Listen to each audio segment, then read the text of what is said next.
good evening to you. We're just doing two things tonight. We're going to wrap up compound effects, and then we're going to learn about tracking, and then parenting things to your tracking. So we are going to start right now. This is the finished piece that we started last week, and I'm going to go into it. This is an example of compound effects, and compound effects are one effect driving or influencing another effect. And my main composition for this effect is, as we started off before, I made two shape layers. One was called Wave World and one was called Caustics, and we pre-composed Wave World. And this is the Wave World effect. I'll show you my presets I made for that. And when we're looking at it right here, this is what the effect looks like. So let's go to that exact time. 1 second. So we're at the 2:11 mark, right there. Okay, and we compare them side by side. You see that whatever is white is going to be transparent, and then whatever is black is going to be displacing the image below it. So here's the white part, which is transparent. The parts that are gray are going to be medium displacement, and the parts that are black are going to be complete displacement. So white will have no influence on the image below. And this is what it looks like. Right there, you can see the parts that are in black have maximum displacement. The parts that are in white have no displacement, they're completely transparent. And then the mid-gray parts have a little bit of displacement in this effect. Okay, so this is what Wave World is doing. So here's Wave World here, and then the other layer, Caustics, is adding some highlights and shadows and displacement to this to make it look more like the water. So the Wave World is driving and influencing the Caustics effect. And that is what compound effects are. So remember, here we are in the Wave World pre-comp. When you're working with compound effects, always use the technique. Look at the hello to everyone who's coming in. I'm just doing a refresher. When you're doing compound effects, it's, one effect influencing another one. So the first step is always make sure you have the padlock for the effect you want to see changing in real time as it's being influencing the second effect. So the first effect, you click the lock for to see how it influences the second one. So the first effect is Wave World. I clicked my lock right there. Okay, so the first effect, Wave World. By default, the lock is off. You click the lock on. Now we can do, look at this, edit that. So I go back to my main composition, which is right here, which I named main animation.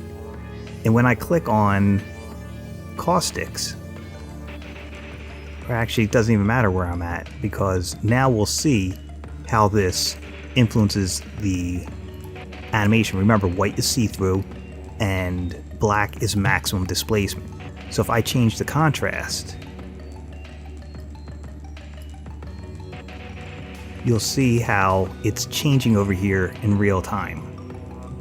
So I go back to here, it's back on, and now if I change my contrast, let's lower it actually. See, now we've got a lot more grays, and we can see how this is changing on the main one. So you can get as strong or as weak as you want with your effect.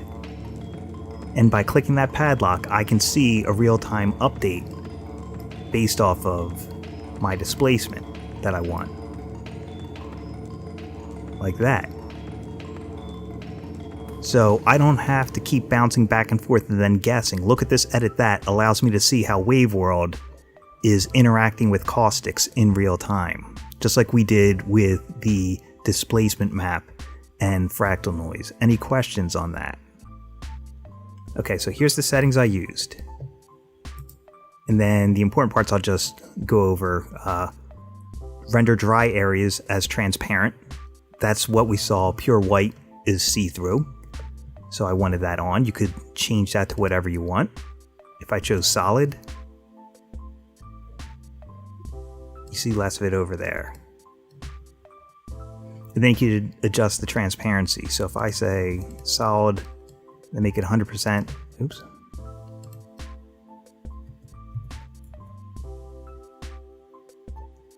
That'll definitely look and change the look over there. See, now it's much darker and you're seeing less of the bottom of this image. So I'm going to hit undo. This was where I had it at.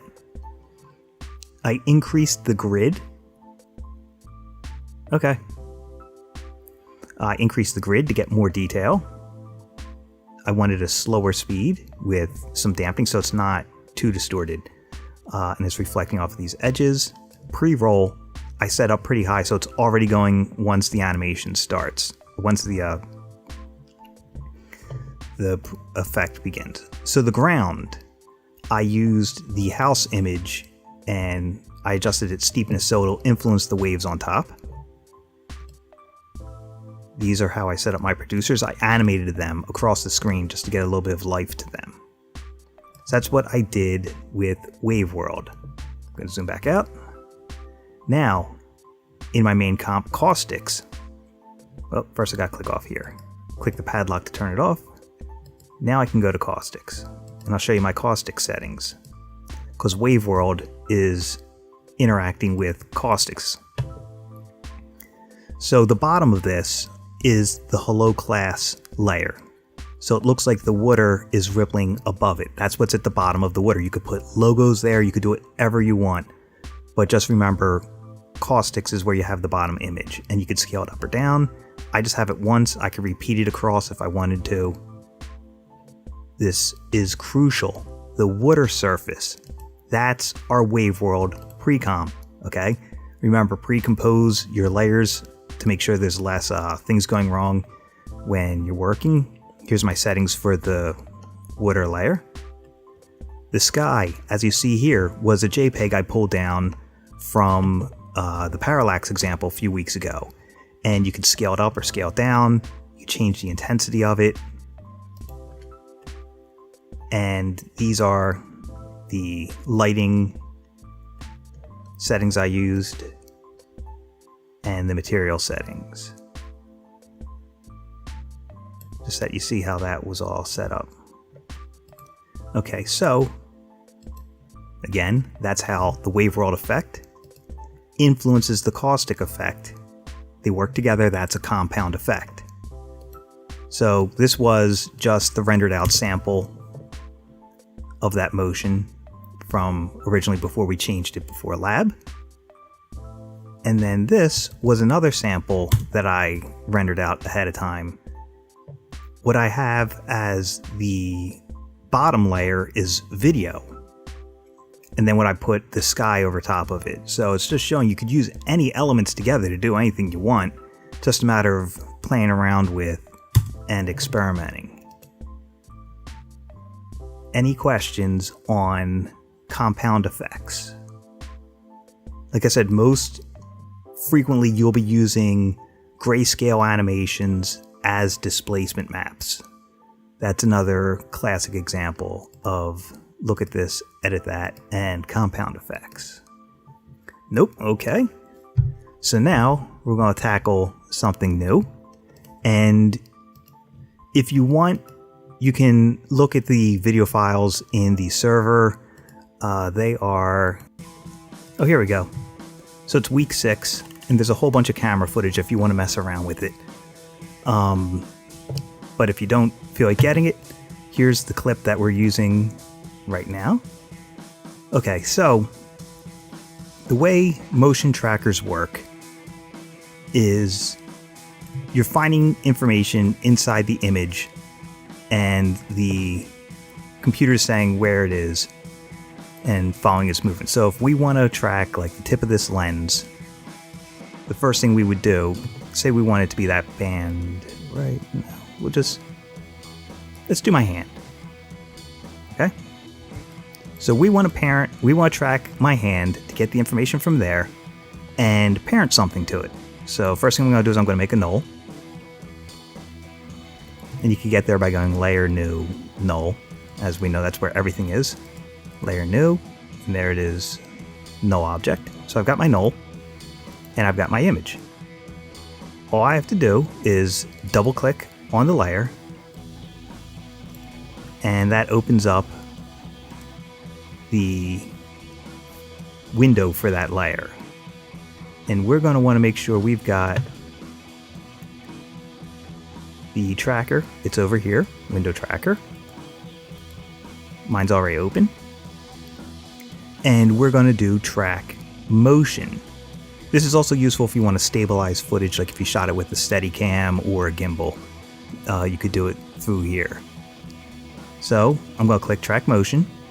And what we're going to learn is, this is everything in a nutshell. This box right here on the inside is the area that we're looking to track. Okay, so I'm going to zoom out. And you want to make sure you've got the move arrow. Otherwise, you're going to move the boxes around. And we're going to go into that in a second. So I'm going to do right here where my finger meets the camera. And you say, well, why are you doing that? Well, the reason I'm doing this, you want to make sure that when you're tracking, you start on a part of the video where the image is fully on the screen. And you want a spot where there's going to be a lot of contrast. Like there is a lot of contrast between my finger and the camera. So this is a good spot because this is also, I want to parent something to right here. Now the size of what you want to track is this inside box. So I'm going to click. First, I'm going to make this one bigger. See, this is the move arrow. This will move that around like that. And then we could also click and drag to make it larger. See, that's what I want to do. And then we'll click and drag to make this area a little larger.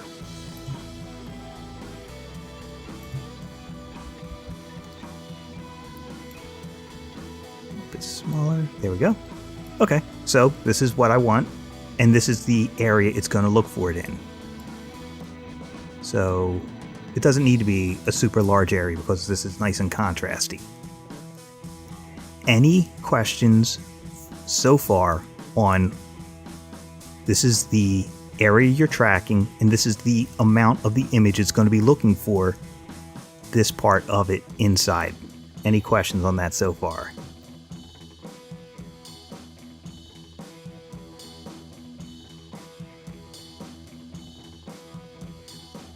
Always start with a nice crisp image and it fully on the screen. Like I said, if my hand was off the screen, I'd have to wait for it to be on the screen to find the track point. All right, now the next step is analyze forward. Let me zoom in a little bit.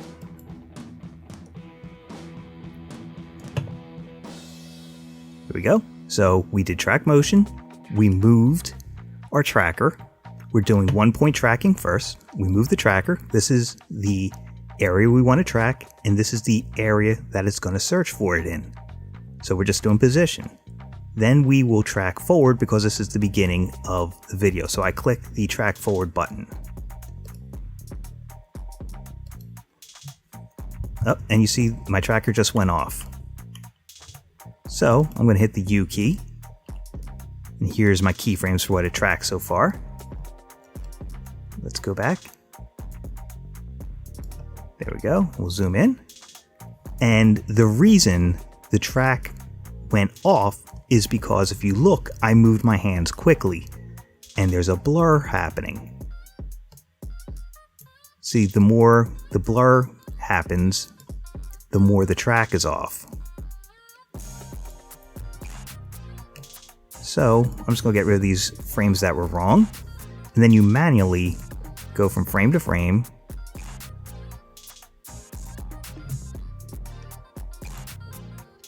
And you fix it. And then I track forward again.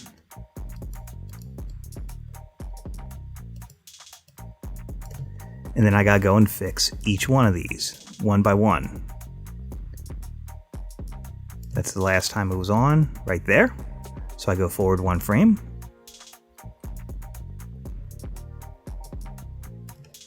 Fix it, and I just do that for each one.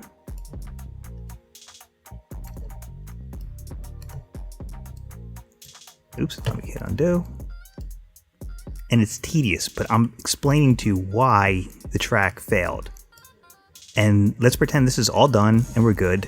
Let's get rid of these frames right here. And we're going to hit the apply button because it's already found the null right here because we put it in beforehand. And we're going to track the X and Y. Now we can close out our layer and we're back to our main window. And I'm going to move this null. Let me go to the beginning. Yep, this null is right on where the track point was at the beginning. So I'm going to put some text here.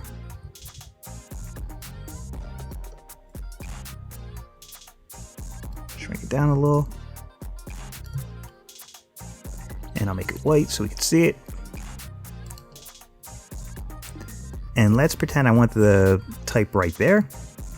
All I do is parent it. Zoom in.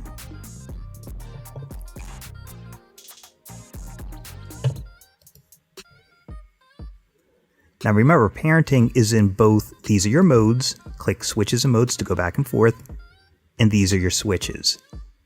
I'm going to parent the word hello to the null.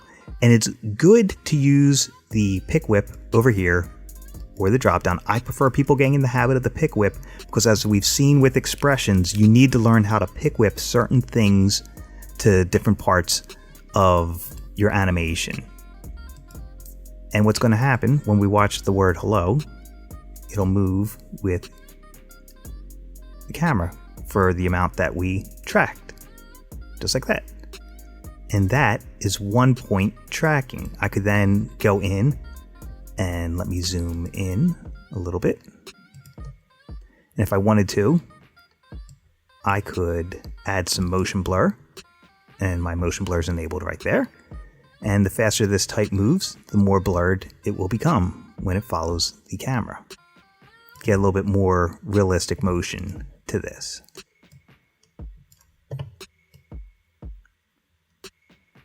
And that's where the tracking stopped. But that's 1 point tracking. So I'm going to delete this null. I'm going to delete that, delete the camera. And bring it back in again.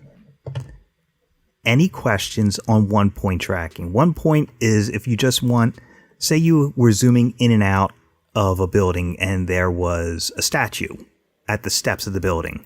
You could pick the head of the statue as your track and use that. And that would be a good reference point. Okay, no questions on 1 point? Okay. So I'm going to put in a null again because we're starting something different this time. And I'm going to put my null right by my hand again. But this time we're going to do the edge to edge of the camera. So I've got my clip selected. And I'm going to double click on it. And right there you see, there's my tracker. And we're going to track motion again.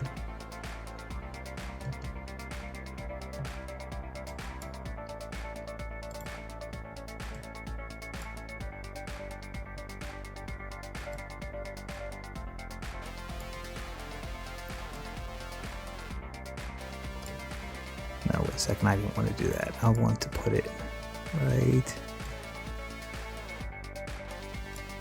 There we go. Now they're side by side. Save us some real estate. So first let's move this down. Oops.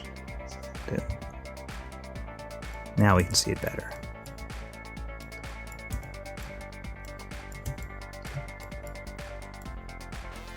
We're going to track from here. Zoom out a little. So we did 1 point at the beginning. we also want to track rotation, and if we wanted, we could do scale. And now you see there's a second track point. Oh, that moved the first one, sorry. Here's the second one.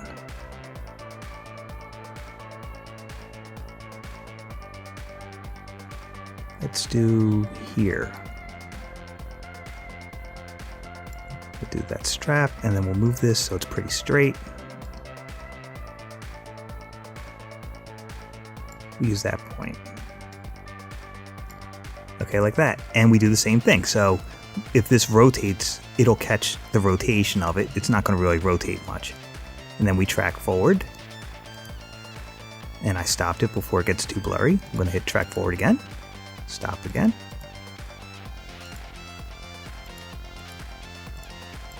Right there, seeing it's off already.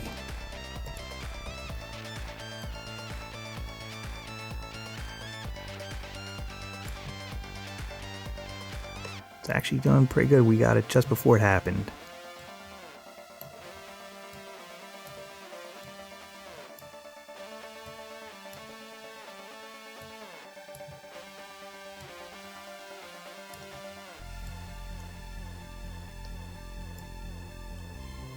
And then this way, if there was any rotation, that second point would get it. And that's how you do 2-point tracking. Any questions on 2-point tracking?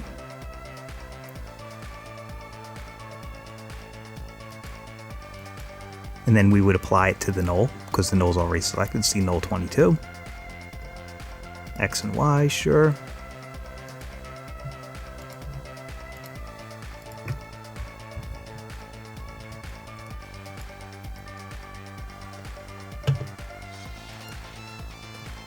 And I'll just put this right here, and I'm going to parent this to the null, and as the clip we move forward, see now it's jostling side to side because of that slight rotation of my hands that I didn't notice, but we notice it once we put the text to it. Does everyone see that difference? That's the difference between a 1-point and a 2-point track. 2-point tracks will give you rotation, and you can check the scaling of things. They're good for when you've got a shot on perspective, or say I was swinging the camera up into my hand. I would need that to get that track.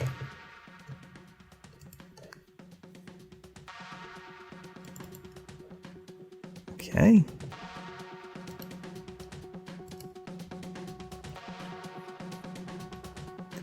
Good with that.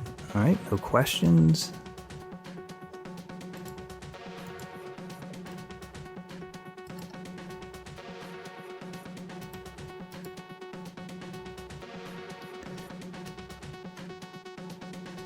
There's also corner pinning. So an example of that would be if I had a phone that I wanted to track. And we're going to do that one next class, because there's something else I want to show you. So close this, I'll close that. Close this, and we don't need that. Okay.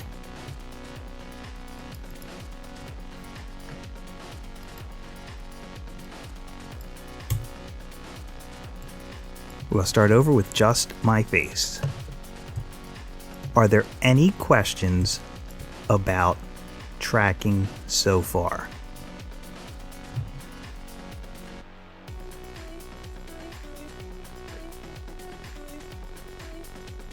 Because I also have longer tutorials up on the site already. Okay, no? This one is a newer feature that they added within the past year or two, I believe, in Adobe After Effects. So we've got this video clip of my face. I've got the clip selected. If I put an ellipse mask over my head with the tracker open, let me zoom in, you get face tracking. There's two types of face tracking. There's outline And then there's detailed. First, I'm going to show you detailed. What detailed is going to do is it's going to track the whites of the eyes, the pupils, the corners of the mouth. And the first step you do is wait for the person to be in a resting pose, like my face looking normal, like I'm not smiling, I'm not laughing, I don't have my eyes shut. So this is a good resting pose. It's just how I happened to have filmed this a few years ago. So I click set rest pose, and then I just track forward by clicking the track forward button. So let me zoom in and show you that one more time. So this is a good example of a resting pose. I clicked the set rest pose, and then I just simply track forward. And you can see the camera tracking the features of my face.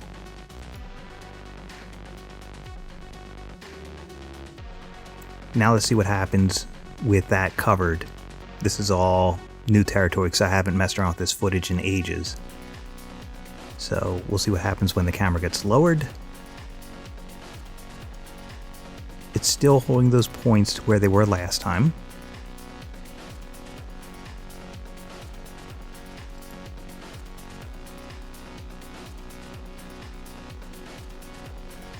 And then we'll just stop the track there.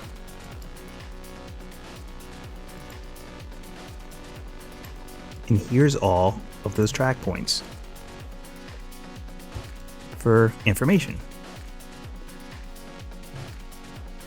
And you could use these track points for visual effects or any motion design you want. Really, you just parent whatever you want to that part of the track point.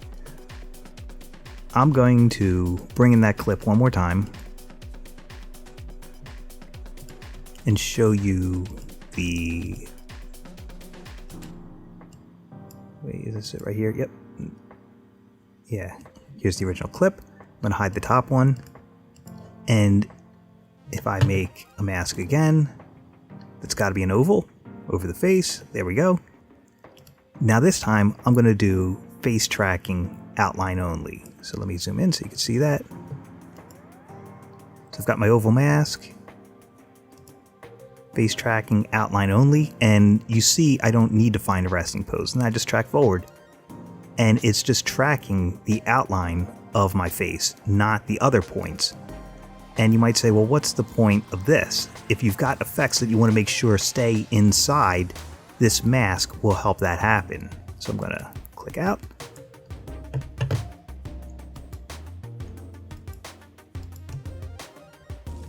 So let's put the original footage behind me, like that, so you don't see any of those visual effects.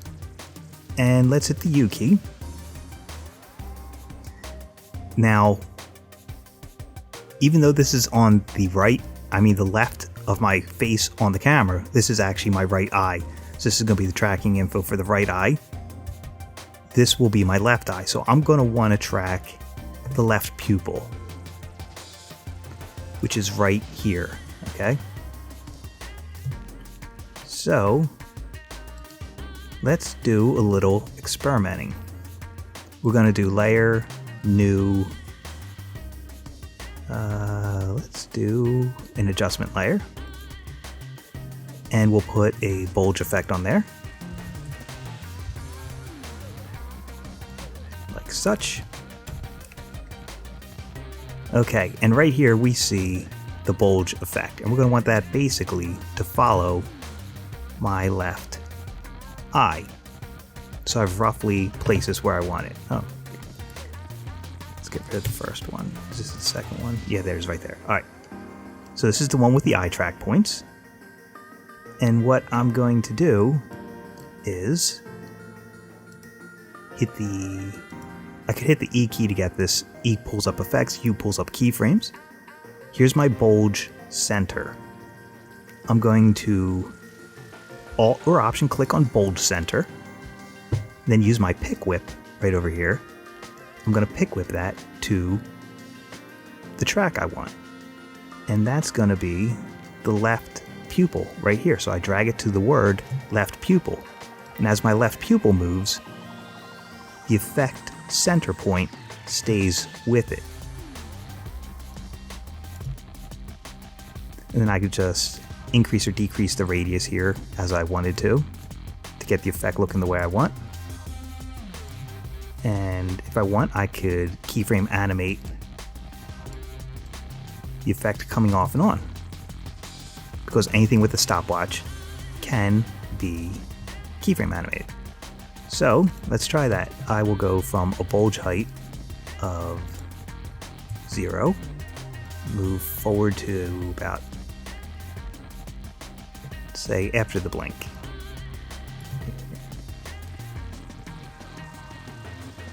So just before the blink, I'll set it to 0. And then as the eye's opening, it's going to bulge out. And then I could have it by hitting the U key. Click there, because remember, this value is the same as the last value. I go to where the blink is again, and just for the fun of it, set it to 0. So you could have effects come off and on and still track with the eye movement, like such. So this is good for visual effects, or even just, motion design. Like, say you've got a pair of stylish lenses and you want type to follow it around. You could pick parts of the eye to do that. So unlimited possibilities. Just showing you some of them. And then here's the mask around the face. So let's try another effect. Let's try let's see our distortion effects. Just distort. Let's try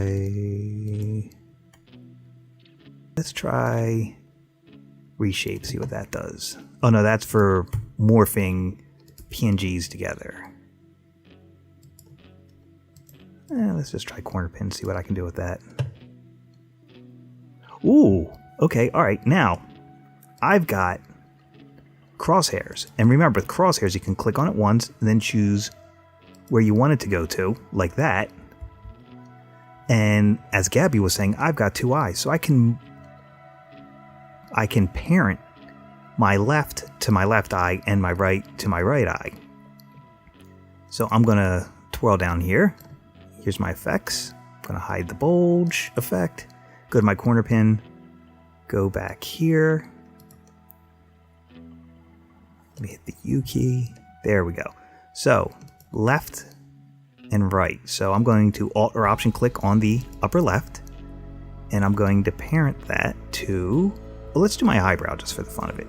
Left eyebrow middle, and then the right, I'm going to Alt or Option click on that, and I'm going to drag that to my right eyebrow middle. Again, I'm just messing around with this and seeing what happens.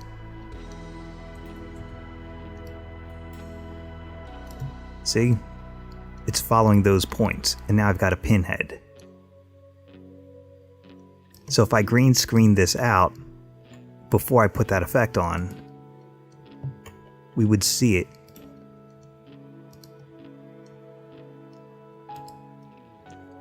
And remember to remove a green screen. You just type in key light. Right there, throw it on there. Pick the green. Like that. Let me hide the others. Oh, see, because of the mask. That's funny. So let me turn that effect back on. It's because we had the other layers on underneath it. Now my face looks like a teardrop. And see, there's the bulge effect as well.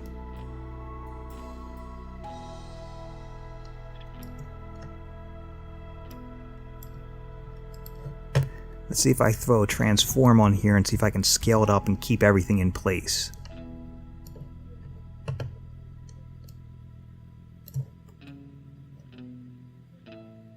Then I'll change its position a little bit, keep it on the screen. And let's find out if that worked. Yep.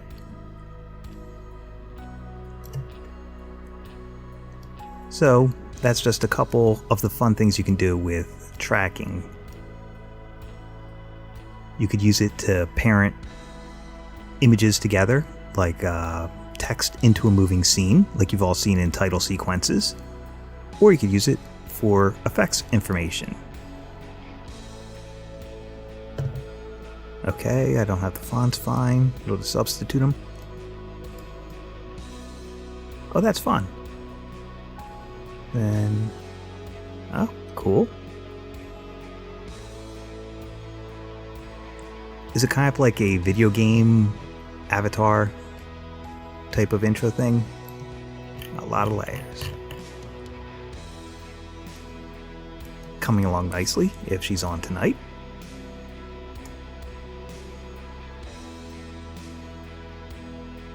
And everyone remember, if these are different layers, you can parent this hand to the arm layer to keep them together and still animate the hand independent of that. Let's see, is this the hand? Nope, that's the body. There's the arm. Good. Glad she's using lots of layers. And there's the hand. Yep. Okay, so yep, that's what she did. She rotated the hand independently like we saw. And you could do whatever you want. And it'll still move around with the arm because it's parented to it, as you can see right there.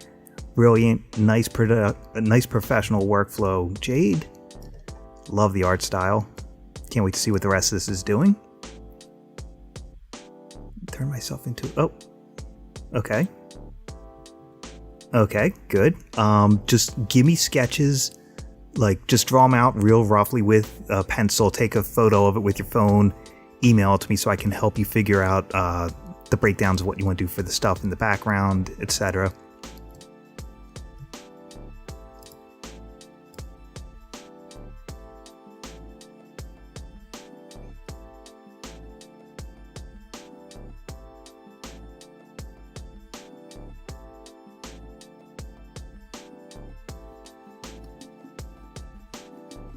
Okay, the concept.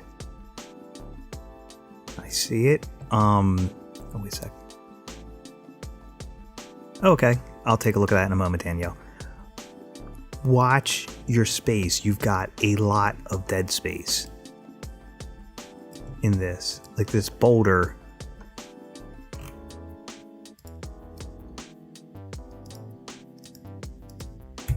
And I know the artwork's missing. I can see that, but so if that boulder were pushed off on the x-axis some more, see, now you're activating this space.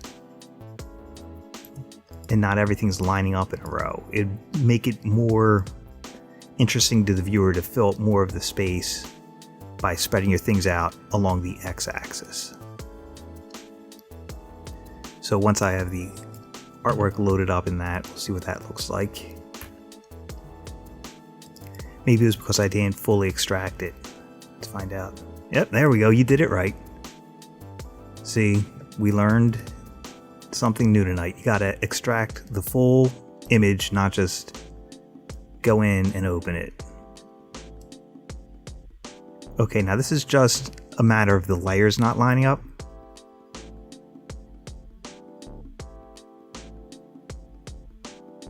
Okay, good. I'll take a look. I'll try reopening your file in a moment.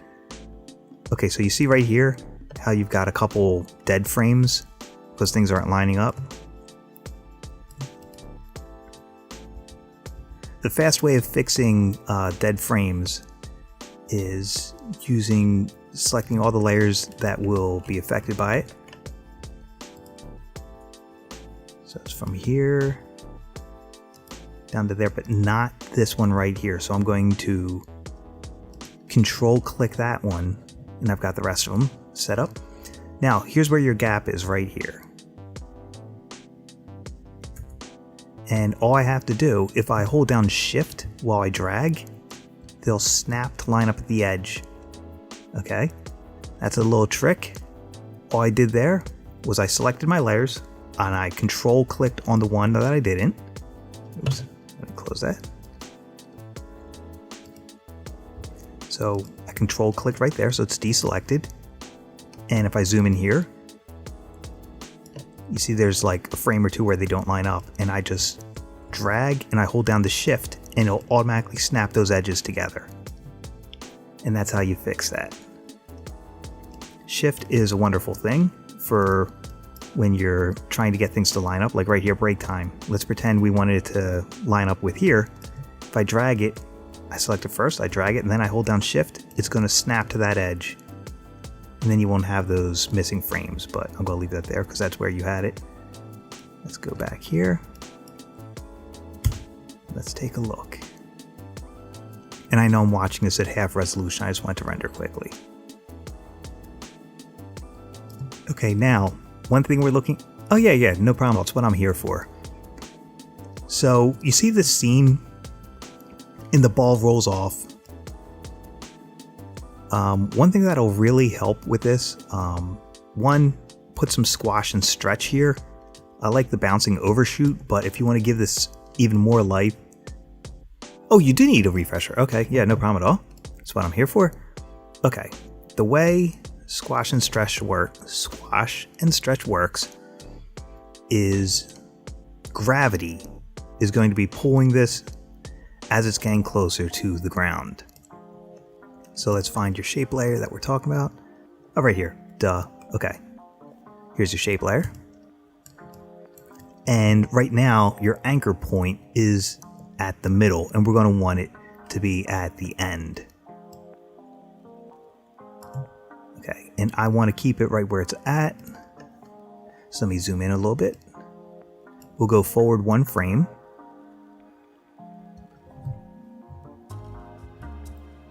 And you know what? Wait a second, let me go here. There's the ball. Alright, I'm going to duplicate it. And I'm going to move the anchor point on it. By holding down Command or Control. Okay, good. That looks like it didn't move its position. Let's find out. Okay, good. So I'm going to hide this layer because I don't need it anymore. I click the eyeball to turn it off. I'm going to click Shy, the little guy peeking over the fence. Let's zoom in one more time. Take a look at him. So first, I click the eyeball icon to hide it, or some people call that blinding it. Then, the layer that I want to shy, I clicked the little shy icon. Remember, here's my switches. If you're in modes, this is what modes look like. Click toggle switches and modes. So I shied it, and when I click shy here, it's going to disappear from my timeline to save space if I need to get to it again. I just click shy again. So this is shy disabled, that's shy enabled. Alright, so the anchor point is at the bottom because that's where the squash and stretch is going to take place with. And the way, but you see now it's not lining up with the ground because I moved that anchor point. And that's no biggie because, oops, let me undo. That's just a matter of fixing the position right there where the impact would be. And you've got an expression, good, inertial bounce, great use of that. So this is the impact, and a little bit about from here is where I'm going to have the distortion taking place. So I'm going to click my scale stopwatch because that's where I want to start. I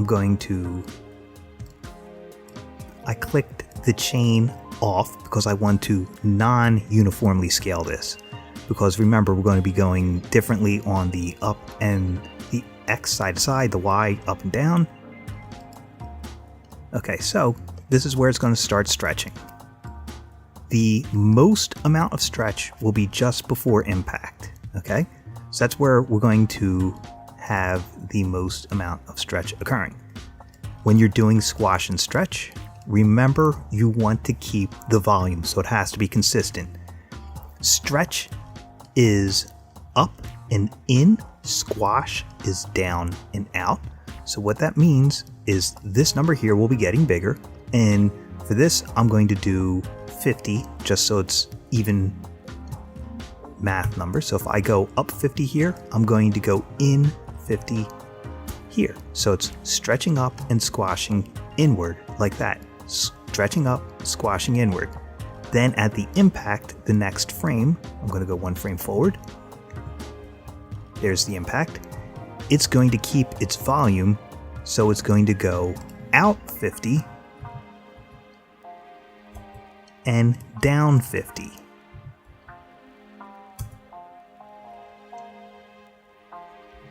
And I'll move my playhead so you can see this. Squash, up and in, stretch, down and out. And I use the same values for each to keep the volume consistent. I went up 50, in 50.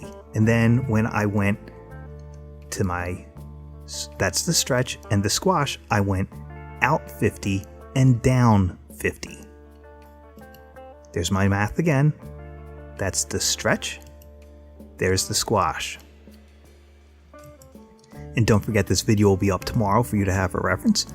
So then, right about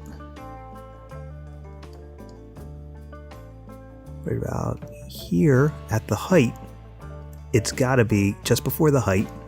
It's got to get back to 100, 100, because it started off as a ball and gravity is not pulling it closer. So here comes the squash. There's the stretch. It's getting back to its shape. And this is where the stretch would be at its most, just before the impact. And we don't want to stretch all the way down, so we'll have it start to stretch from about here. You just do it by eye.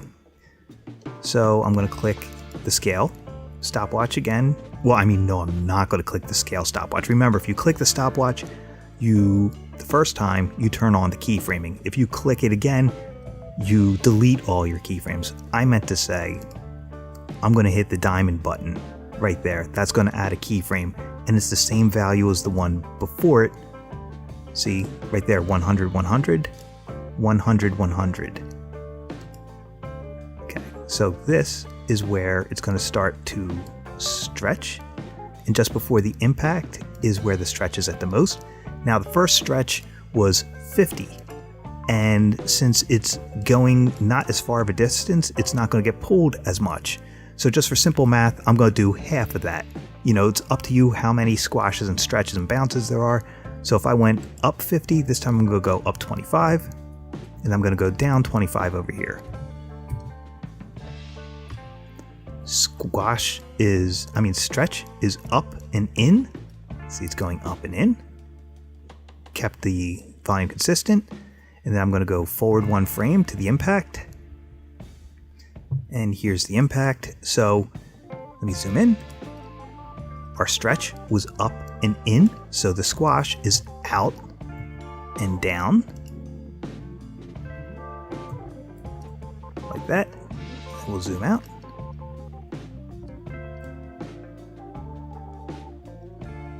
And it doesn't bounce anymore, so I'm going to set it back to 100 after a couple frames. That's up to you, how many frames you want to do that. Like that. Boom. And remember, of course, you can marquee drag, or you can click the word. You do not want to click the stopwatch or you lose all your keyframes. If I click the word position and I hold down shift and I click the word scale, I've got them all selected. I can right click, keyframe assistant, because right now they're linear keyframes. I do not want that. Keyframe assistant, easy ease. Let me move this so you can see that a little bit better. If they're selected, right click on one of the keyframes, keyframe assistant, easy ease. Now I've got my speed graph and I can give this the motion I want for the animation. Like if I want this to fall faster, have some more velocity because gravity's pulling it, what I'm going to do is, remember, you drag your influence handle closer and it's speeding into this second keyframe. I'll have it go out a little faster.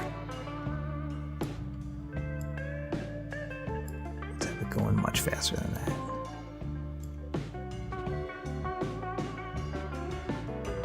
Such.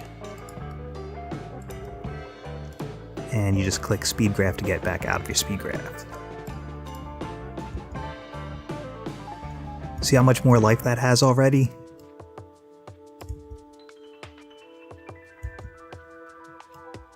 And another thing is if we have some texture here, it's definitely going to help the viewer see that, and even maybe some texture there, because once we go from here to there, there's a hard cut. And if there was some texturing here, you would at least see the motion and know you're in a new scene. It'd make a little more sense. Right there, add a little more squash and stretch as we went over. Remember, squash is down and out, stretch is up and in. And let's think. I would even have this squash before the jump to make it look like it's charging up for that jump. So let's take a look at what that would look like. So if we're here, and that's where the jump happens, right there. And here's the ball. Nice use of a motion path. So I hit the S key for scale. Click right here. We're going to turn off that. Let me just zoom in a little bit so you can see what's going on. So again, all I'd done was I turned off the chain for uniform to make it non-uniform scaling. And we clicked our stopwatch because this is where we want this is where it's going to be 100. I'm going to go a couple frames and we're going to want this to squash. Let's see. This is where the jump happens. That's where the stretch should be because it's pulling upward. So let's stretch it right here. Now I'm just arbitrarily picking places. I click my diamond to add a keyframe and all right, 463. All right, so let's do 50 just because it's easy math. You could do whatever you want. 513, and this will be 413. So we're going up, and a smart man would have moved his anchor point first.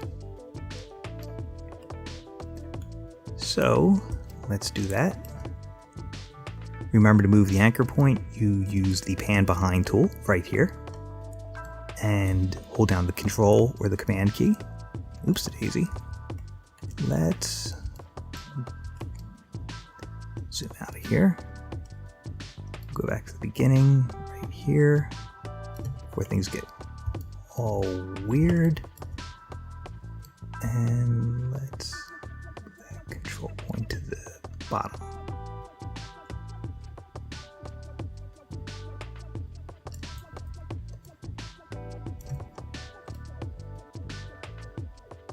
And see, that's why you move the control point before you animate. So, you know, that's just something you can fix on your own because you've already got your motion path there. Or, you know what, let's split the layer right here, just before the jump.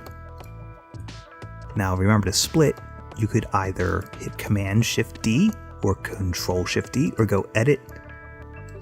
Let's move this out of the way. Edit, split layer. So now we've got the layer split. And if we move the right here,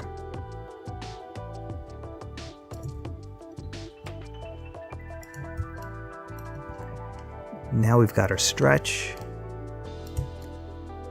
but not liking the way that's impacting that. So we'll sacrifice that on the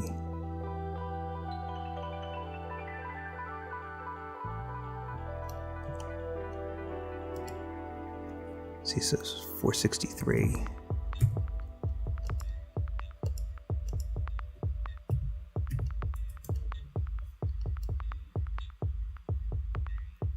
And then here is where the squash would be. And we'll go out 50.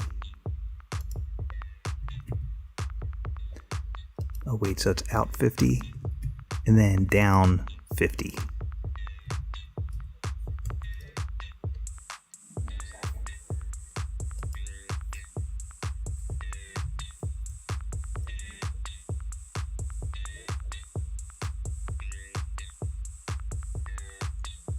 Then it would eventually go back to its original size.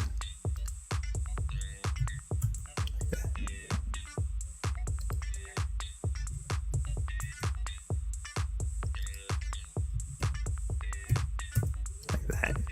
So that's just a rough of what this would do. Give it a little bit more life. Squash and stretch will definitely help you out there. Texturing will really push this.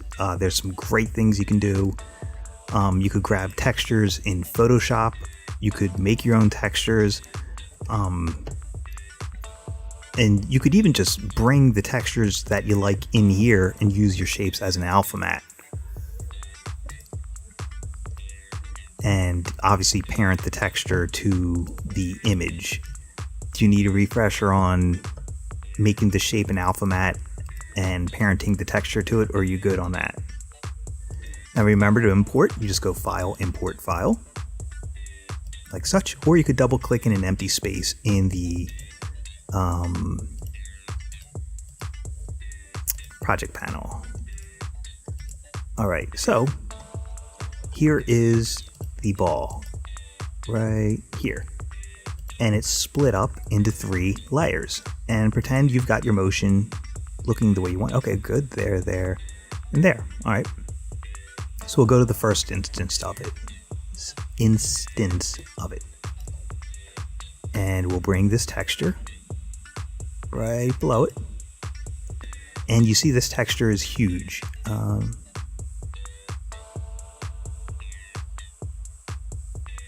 That's up to you. It's your call as the artist where and when to use texture. I'm just showing you how to apply the texture and what's going to happen if you don't parent it. That's what we're going to do in this next bit. So here is my texture, and you can see it's way too large based upon the size of the artwork. So I'm going to scale down a bunch by hitting the S key and adjusting the scale down here. I like this crack. This crack is good because as your ball rolls, you'll see that crack. All right, now, remember the little saying I said, when you're doing masking and anything else, mattes, all of this stuff. So here's our texture. The shape of the ball is above the texture, okay? Remember, when you put a mask on, you put the mask on over your face. So the shape that's masking goes over, always over. Mask goes over your face. Remember that little sentence I made up. So here's the ball that we're using as the shape. It's over our texture. So the layer that's underneath it, I click. Here I am in my switches. Let me zoom back in so everyone can see what's going on, because After Effects is notorious for having small icons and layers. So the ball shape is above the texture. These are my switches. I want to be in modes. Remember, you just click toggle switches and modes to go from switches into modes. So here's my texture, there's my shape. Mask goes over your face. So the shape masking is on top. That means below, I go to track matte for that texture and I choose alpha matte. And it's saying I'm using this layer above it. Now we've got the shape of the ball with the texture over it, okay? Any questions on using the shape layer as an alpha matte so far? Perfect, you're a very quick learner. All right, now here is the next part. I picked here because we know that your ball is going to drop. I did not parent this texture to the shape. I know the shape's going to move, so watch what happens. As the shape moves, it's going to move past showing a different part of the texture. That's not what we want. See right there? We'll go back to the beginning. So I'm just showing you, yeah, no problem at all. It's what I'm here for. Like if you were doing a sci-fi thing and this were like a body scanner and you had, the person and you wanted to show the skeleton underneath, you'd have the person on top and the skeleton underneath, and as the scanner moved, it'd be showing the skeleton. That's when this would work. But for now, we want this texture to move with the shape. All we have to do is, here's the texture, there's the shape. So I go to my texture layer, and remember, parenting is in both switches and modes. So I just pick whip the texture to the shape. So now, as the shape moves, the texture stays with it. And that gives it a more believable motion. And most importantly, look at that. It scales and rotates with it. So the squash and stretch keeps the texturing along with it. Okay? So that's the first part. Now we're going to go to the next part. Zoom out. And let's take a look. So here's our texture. And I can simply just hold down Shift as I drag my playhead. Hit Command Shift D to split duplicate that texture. Let's take a look in here a little bit closer. I'm using my magnifying to zoom in and out. That's one frame too long. Okay. And here you're going to have to move this a frame closer. All right, so this is the exact same size as the other one. Here it is right here in our layer stack. I'm going to turn off my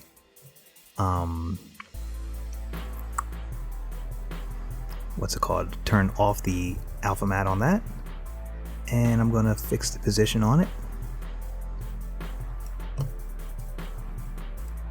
And we've got to scale it up a bit because the size of the ball has changed.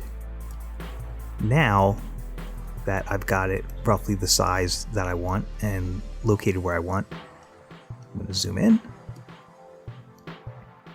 I'm going to click Alpha Matte, and now that shape above it is the Alpha Matte for it. Wait, let's take a look to see why that did. Oh, let me undo that. I was on the wrong layer. Silly me. Now it's working. Oops. And you see, I did not parent it. That's why as it rolls off, the texture rolls off with, doesn't move with it. So I just simply grab my pick whip, parent it to that ball. And now, as I move the playhead, the texture rotates with the ball. Applying this texture not only makes your design more interesting, but now people can actually see that it's rolling because you've got that texture on it. Now it actually looks like it's rolling. Like such. That's just an example of how texturing your shape layers gives it some nice texture. And you know what? Let's do something fun here. You ready to do something fun? There's no texture here. Check this out. There's your shape. There's the impact. What if this texture doesn't appear until the impact? So I could just trim that layer. And you could do that by holding down the Shift key and dragging there. So you see there's no texture. Oh wait, did I grab the right layer? Let's find out. No, I didn't. It's right here. Okay, this is where I want the crack to appear. So what I can do is hold down the Alt key and then the bracket next to the letter P. And that's going to move the endpoint of that layer. And what I'm going to do is I'm going to duplicate the shape above it and turn it on. So as this impact happens right here, now I'm going to put back on my alpha matte there. This is still parented to it correctly. And if I want, I could use this color layer right here I could go into my switches and modes and change the blending mode of that. In my modes, let's do luminosity. Nope, let's try.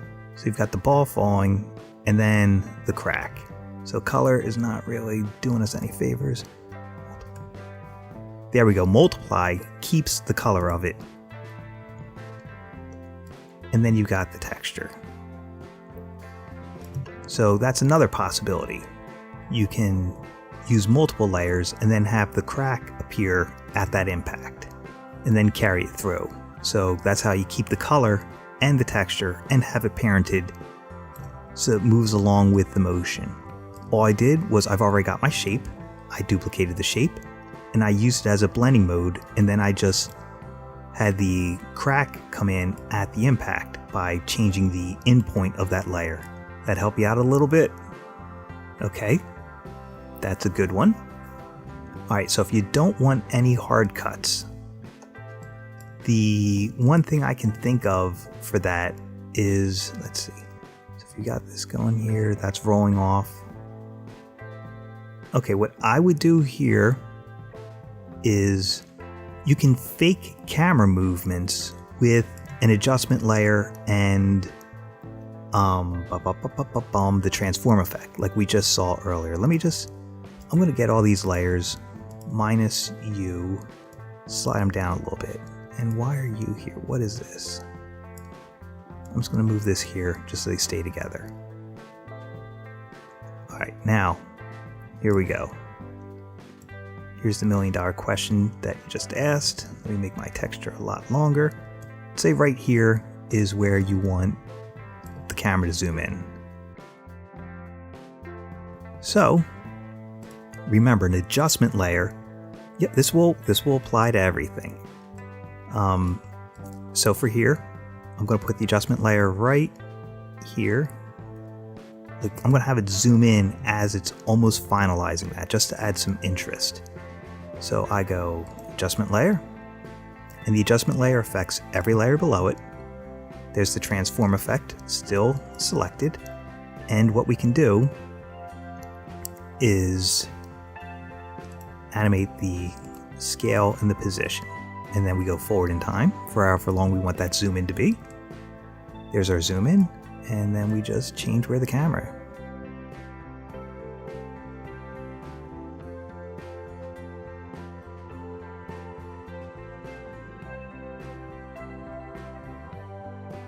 Let's move these keyframes over so we get some of that squash and stretch with this zoom in we just did.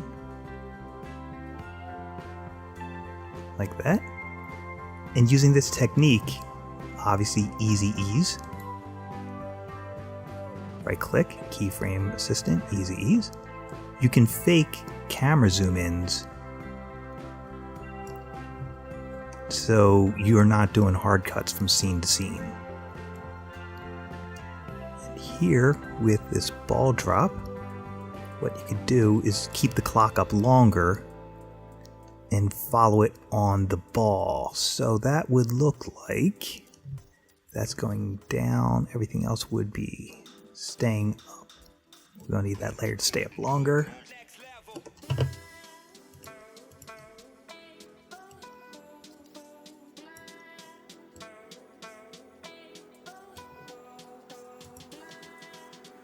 And then what I would do is I would animate this up as that's moving down.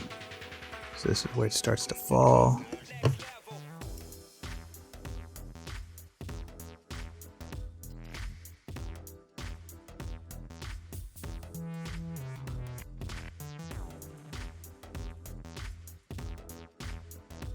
And then the scale, we don't want the scale. We just want that position. See, like that. That help you out? We're just animating the position using the transform effect for the layers below the clocks above, so it's not going to get affected by it. As this position is moving down, I'm just having the clock move up. And obviously, ease those keyframes like such. And then you could do your scale and position there for your zoom in. let's find this layer just for the fun of it. I want to show you one last thing before I look back at Google Drive. No. Is this it? No, that's the texture. That's the adjustment layer. The layer has to be one of these. That's the ball. Oh, here we go, bottom. Is this it? Nope. Where is that? Okay, this is it right here. Okay, I'm going to rename this. Remember, if you hit the enter key, I'll call this ground, just so I know it's what. Yep, there's the ground. Okay, so I brought in several textures. There was that crack. There's this one.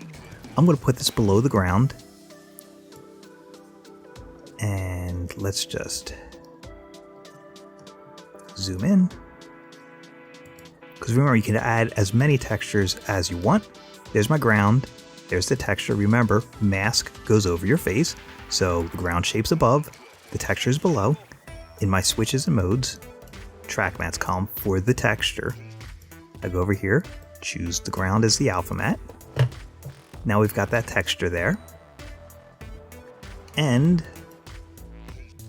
just to bring it all home, here's our adjustment layer. The adjustment layer affects everything below it, including this texture. So as we move the camera and zoom in, you see that affect the texture. So now you've got an even bigger sense of motion and movement because this is now textured. And again, if you are in love with that color, we can use a duplicate of that layer into blending mode. So here's the ground. And over here we used, oh wait, so I need to be in my modes. Here's switches. Remember, click switches and modes. Now I'm in modes. That was switches. So the ground, I'm going to duplicate the ground once. And since it was used as an alpha mat, the eyeball icon was off by default. So I just turned it back on.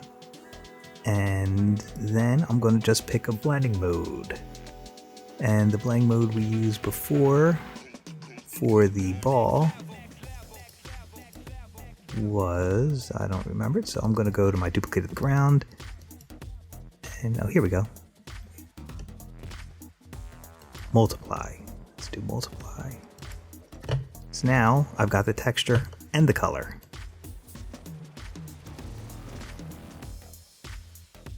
And I just got to watch where that shape leaves the ground by making it a little bit larger. So that's the ground right there, yep. And I could just scale that, both layers, by hitting S.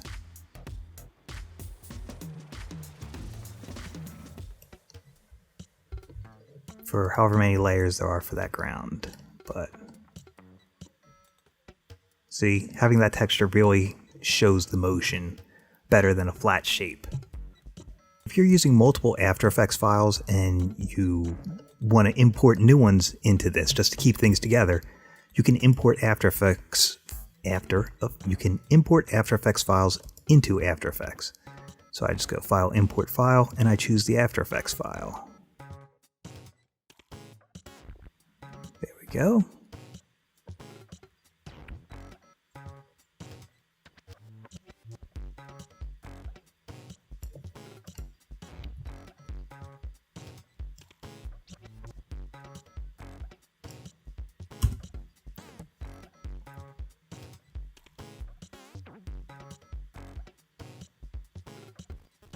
Okay, I see the beginnings of some transitions. Now don't forget, add as much life as you can to these scenes.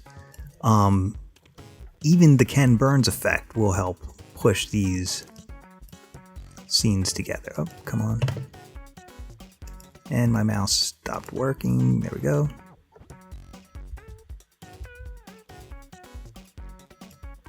So it's like if you silhouetted out this table and put something else and put them in 2.5D and did a camera push in, that would be far more interesting than just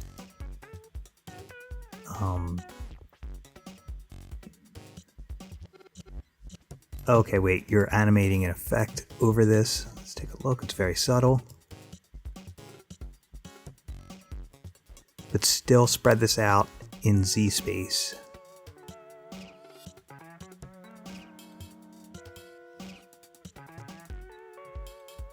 And don't forget, if you're flying through here, you want to see the image below it.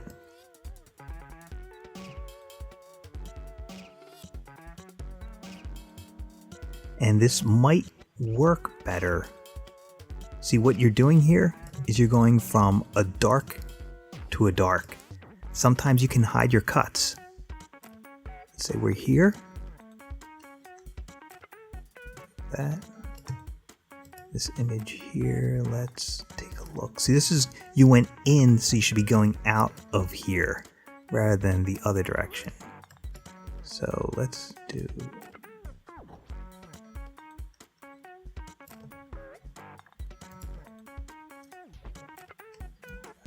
here. All right, so this should be going the opposite way.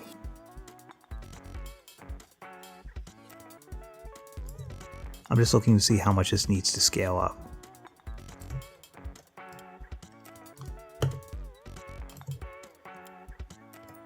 We'll get rid of this frame, put that other one there. See the difference? Going from color to color is one way of hiding a cut. I just went from the dark of the window into, you went in, you zoomed into the window, and we're going from the dark inside there. We're hiding it by then zooming out, showing the dark of the tombstone.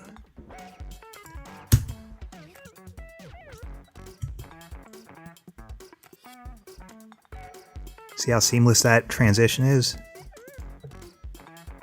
Going from color to color, or similar shapes, like from a circle of a stopwatch to the circle of a moon in the same position helps hide cuts. You can hide your edits. It's eye tracking, which we'll delve into Wednesday. So that's one way of punching that up, hiding the cut on the color because they're so similar. And also, you're going inward and then going outward helps sell that because they're contrasting motions. And remember, like I said, add as much life to these still images as possible. Spread them out.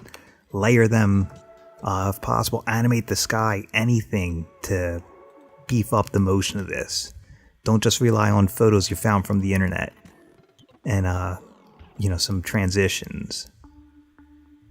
Really push this. You've got a great foundation. Just build off of it. Like you could have maybe a character lean out the doorway, like a creepy zombie looking thing, whatever this is going to be. But there's lots of room to play. And you could, let me dummy that up. So we'll pretend right here we've got someone coming out of there. All right. Still with me, Gabby? And we'll use Buddy Holly for this, because I look just like Buddy Holly. Alright, here we go. There's Buddy Holly. Alright, let's scale him down. Get him to fit in. Okay, and we'll move him over here. And I'm just going to animate him simply and in a silly fashion from the bottom. He'll just rotate coming out that door. So we go here. Rotate him out a little bit like he's leaning out of the door. Hangs there for a moment. So we need to keep a similar keyframe, and then he's going to rotate back into the door. And lastly, we're going to change his position, like such. Good, and I'll have a position point there. And this one, he's got to move over to the right a bit. Yep, so this door right here, the second one, is where he's going to come out of. Lean in a little bit, and then I'm going to position him back out.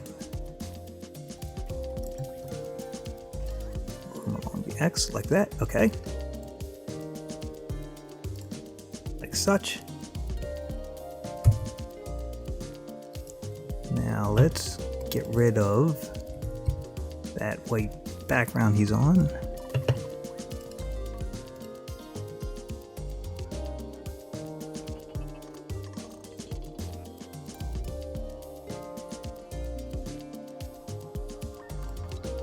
That good? Okay, that's good enough for this. And I want to mask out this part of the corner that I don't like. Such. Oops. We delete that. It's not a shape. Gotta have them selected. All this talk about masking and I'm sitting here doing it wrong. Remember, add does what's inside the shape. Change it to subtract, and it'll subtract what's inside that shape. And then the second one that I just drew needs to go to subtract as well, to subtract what's inside that shape. Now I can mask them a little bit better. There we go, good, all right. So there's Buddy Holly, and remember this door frame right here is where we want to see him from. So let's do this with, okay, there's Buddy Holly. Where's the creepy wall he's on? There's the wall for the prison. Okay, let me hit save. I'm going to duplicate this wall, the prison, and put it above him. Okay, and what we're going to do is we're going to subtract that window, the door. You go saying, well, why don't we put another mask on him? Well, I could pre-compose him and put a mask on him. Yeah, sure, but check this out. If I duplicate this photo, because this is just, very simple shape that I'm masking out. So if I mask here and I choose subtract, okay. So now you see Buddy Holly coming out. Oh, you know what else it's going to be? It's going to need to be like that. So let's see how far out he goes. Yep, that's how far out he goes. So we've got this, and if we wanted, we could feather the edge or whatever. But if I apply a drop shadow by right-clicking and choosing Layer Styles, drop shadow, I can have some shading over him right here. Let's zoom in and take a look. Scroll down, and we'll change the distance. Nope. Okay, so for that little bit, that's because we made this so wide here. But if we pre-composed him and then did this and have him come out, that will work as well. So I'm going to undo that, keep that part there, because I want this drop shadow over him. And him, I'm going to pre-compose so that all the keyframes move in with him. And I'm going to put him above this for now. And let's take this mask from the door. Let's copy it. Put it on him. That didn't work, so I'm just going to do it this way, because it's such a fast and easy thing to do. I'm going to rough this out.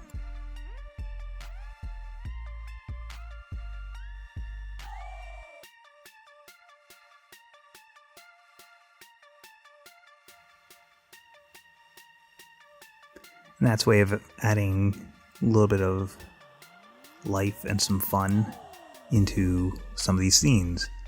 Like I said, you could use masks, you can animate things in however you want, just have some layers in here.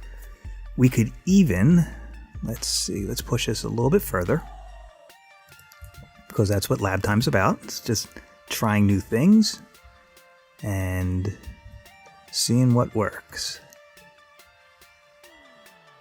So I can put an adjustment layer above this. This is the Buddy Holly layer. So I'm going to go layer, new adjustment layer. right above him, throw the transform effect on it. Like that. And right here we can zoom in and change the position as we want. So as Buddy Holly comes in and out, let's go past him. And over to the, oops, sorry. Over to the left a little bit.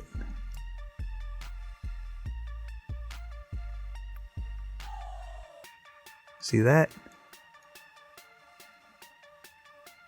Hollywood gold. Definitely makes the scene more interesting.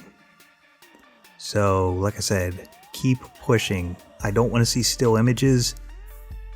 You know, there's so much you could do with anything that you put your mind to. If it's got a stopwatch, you can animate it. Camera motion, faking it, putting textures in, separating things out, using parallax. These are all ways to really push on your animations. Let me check the student mail. This is an example of pushing an idea, and it also ties into what we did tonight. I tracked my pupil of my eyeball, put a null on it. This animated shape layer, I parented to that null.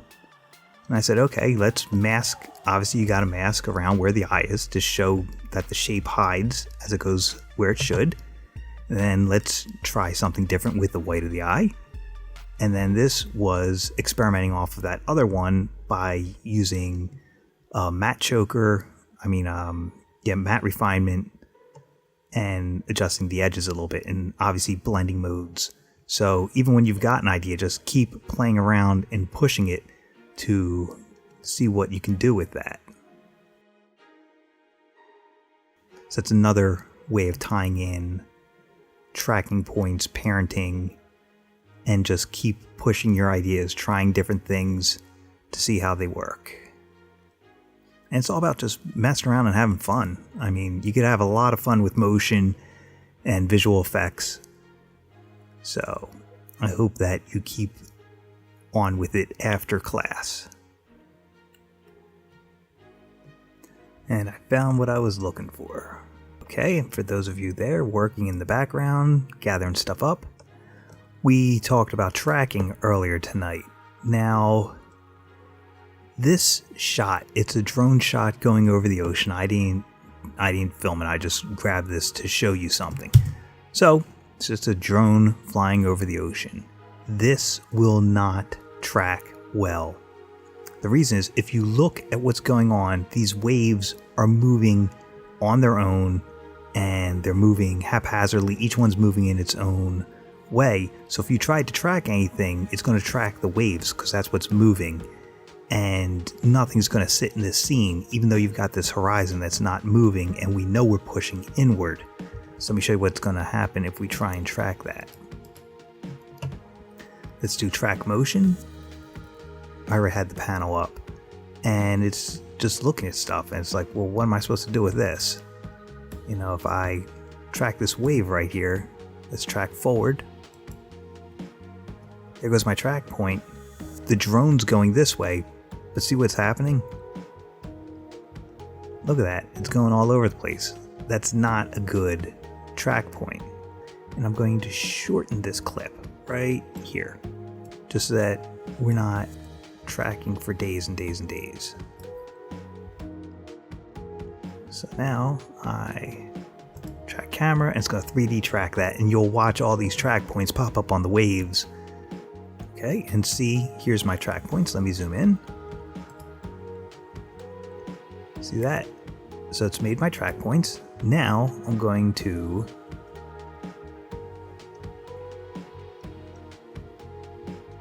create a camera right here based off of that. There's my camera. Got some type, and what I'm going to do is I'm going to 3D enable it in my switches. There's my 3D enable for it. Let's see what happens. It's kind of moving, but see how it's not moving properly, and it's bouncing up and down.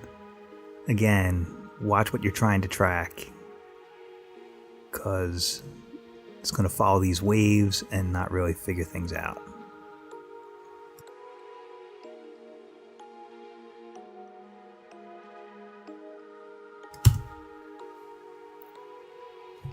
Any other questions out there about any of your projects, or do you have any links to anything you want to send me in the chat with some suggestions on how to break those down? And again, remember, you can hide your cuts going from similar shape to similar shape, or sometimes a similar color or a similar item in a scene, as we did here with the fly through into the window, and then we're zooming out of the tombstone that's almost the same color as the window that we did the fly through of.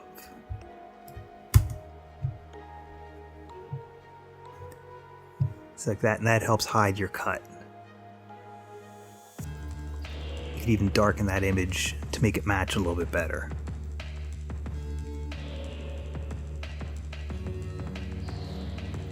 And also, don't have it hang on that tombstone so much at the beginning when it's zooming out. That'll also help hide that cut.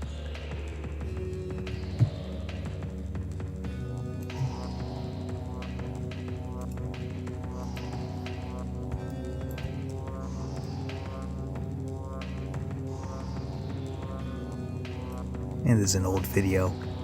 I think this video is probably 4 or 5 years old. Let's do track motion.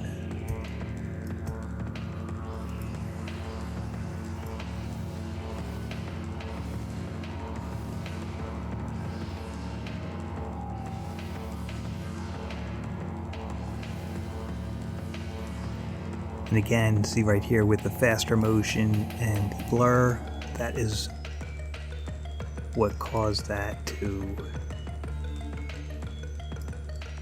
go off the track point there.